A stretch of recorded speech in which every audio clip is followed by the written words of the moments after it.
So in this video, I'm going to explain how we scale Shopify brands to $5 million and beyond.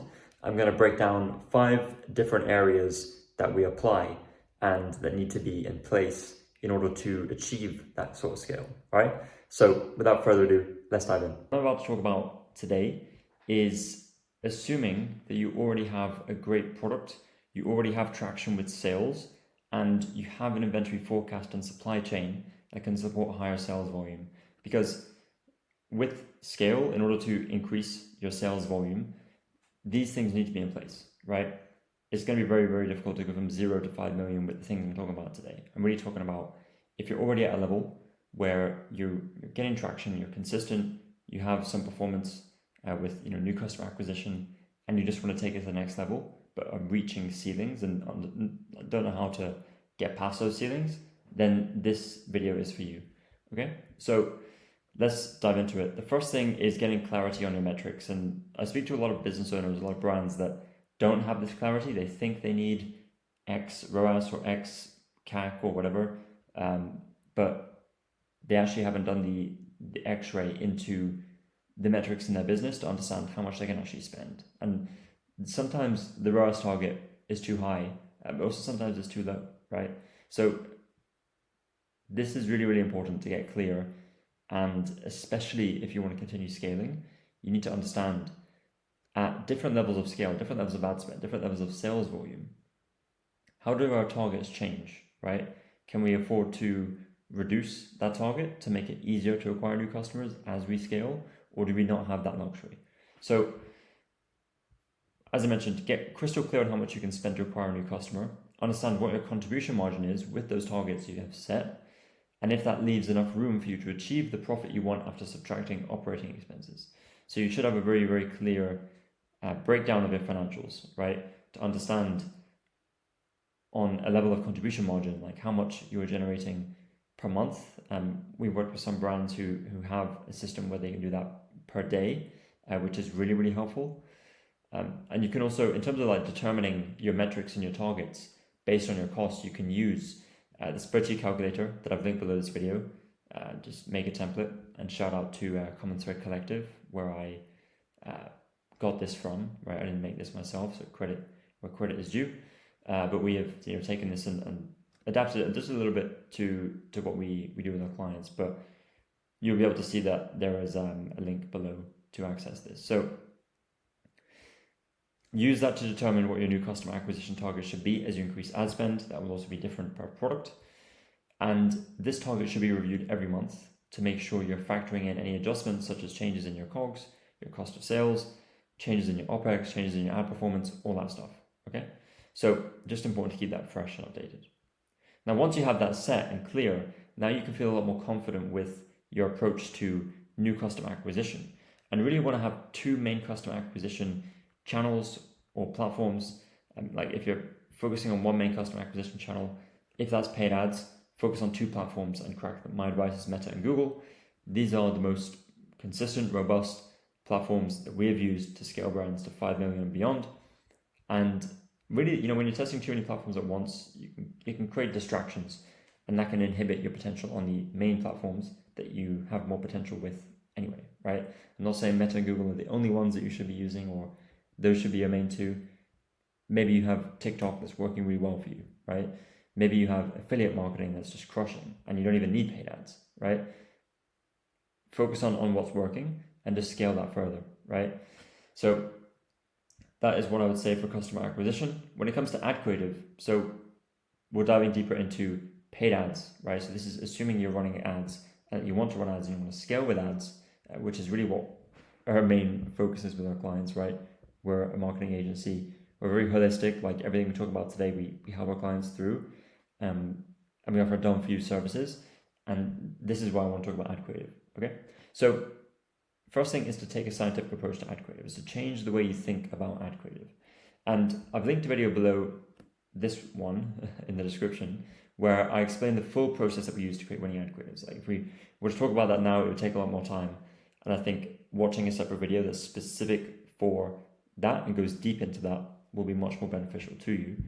But just to change the belief around ad creative, if you're going to scale to 5 million and maintain that scale, you must be able to find winning ad creatives, and then you must reduce the time period between finding winning ad creatives, right? So let's just say you find a winning ad creative roughly on average every 3 weeks, okay? You need to reduce that time frame, right, to 2 weeks, to 1 week, to 3 days, because the more you spend, the more ad creatives you're going to need to perform on target at scale, right? You're going to need to put a lot of spend behind a lot of different ad creatives. So if you have one ad creative that's just carrying your account, that happens very, very often, and that's fine as long as you have a process in place that you know and you're confident that you will find winning ad creatives within a short time frame, right? The best position to be in is to have multiple winning ad creatives that you can put a lot of ad spend behind. That way you're spreading your risk and you're scaling in a different way rather than putting everything behind one, which you don't know when it's going to fatigue, right? Ad creative fatigue is a thing, and some may fatigue 3 months, some may fatigue 1 year. It depends on the amount of ad spend as well. It depends on the time of year. So you want to keep that in mind and just make sure that you have this pipeline and process in place. So as I was just saying, the more winning ad creatives you have, the faster you can find them, the faster you'll be able to increase your ad spend on target, and the longer you'll be able to sustain that increase in ad spend from an ad performance point of view, okay? So moving on to AOV and conversion rate. So AOV times CVR equals 250 minimum. Here's what I mean by this. The conversion rate in this calculation is without the percentage. So you take your AOV, you take your conversion rate, you multiply them together with the conversion rate, not the percentage, just the whole number, and you get this number here, right? So with this example, it comes out to 243.60. This is below 250, so it's too low, right? It's close, but it's too low. We either have to work on increasing AOV or CVR or both of them together. Because when it comes to this, we see these metrics as a balance. Because if you increase your AOV, generally speaking, you're going to decrease your CVR, right? Higher price point, less people are going to convert. And vice versa, lower price point, more people are going to convert. And that's just a general rule. It doesn't apply all the time. And it's more on the extremes. But if you're working in the middle of those two extremes, and you have a good price point that you know works, and your conversion rate is good, now you can just focus on optimizing them, right? And just to briefly just show you this visual example that we have is, I call this 3 pillars, right? So picture each of these as a pillar, right? We have ad creative, we have media buying, we have AOV and CVR. Now, when it comes to paid ads and when it comes to having a successful paid ads funnel and one that you can scale, you need to be maximizing these 3 pillars, these 3 progress energy bars, right? Because if your ad creative is really strong and your media buying strategy is really strong, that is only going to go so far. Because if your AOV and conversion rate is way below 250, then you're going to have a hard time acquiring customers on the target you've set, right? And that's because no matter, paid advertising costs are increasing, right? It's becoming harder and harder to acquire new customers on target at scale. So what you need to do is you need to be focusing on the full funnel and thinking more holistically and thinking about the traffic that you're sending to the landing page, to the website, and how are you nurturing and educating that traffic to increase the conversion rate of that traffic, and how are you merchandising and putting together bundles and offers to increase the AOV, right? So when you have a funnel where scaling ad spend is very easy, right? You can increase the budget from 3K a day, you can start spending 5K a day, 6K a day, and you can do that relatively quickly with little to no hit on performance. When you can do that, it means that your progress bars look something like this, right? Because your AOV and CVR is 250 minimum, likely above it. Your media buying strategy is dialed in. You know what works in your ad account, and you know the structures that you have set up. And your ad creative, you have a scientific ad creative process where you can produce winning ad creatives on a consistent basis, and you have multiple winning ad creatives that are driving your account, which means that scaling and increasing your ad spend becomes very, very easy. So hopefully this visual makes sense. I would actually think about where you are right now, right? Do you have an ad creative process in place? Is that actually an area where you're lagging? Is the media buying a strong suit? Maybe all 3 of these are not where they need to be. And you can start to focus on each of these. And what I would do is, don't try and do all this at once, right?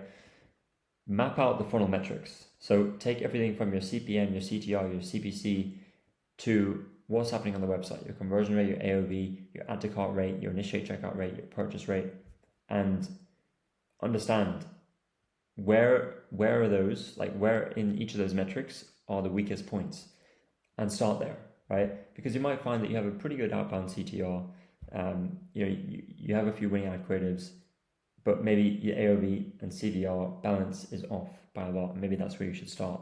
So that is just the last thing I mentioned on that side.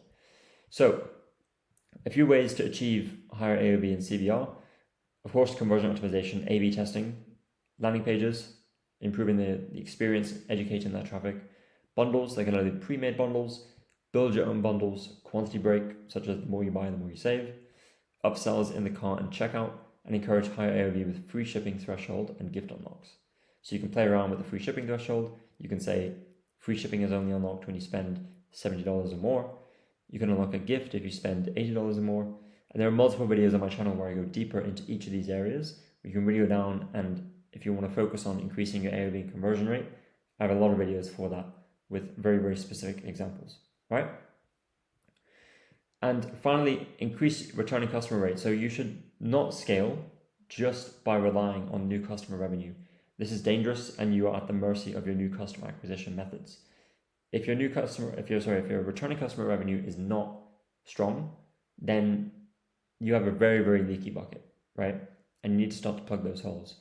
And what that means is building a solid base of returning customer revenue by working on increasing your returning customer rate. The amount in terms of your returning customer rate percentage is different for every product. We've seen it anywhere from 10% all the way up to 35, 40%, right? It depends if you have a subscription model in your business. And if you're selling a product where customers can repeat purchase, or other complementary products that existing customers can purchase from you, then it will be a lot easier to increase your returning customer rate, right?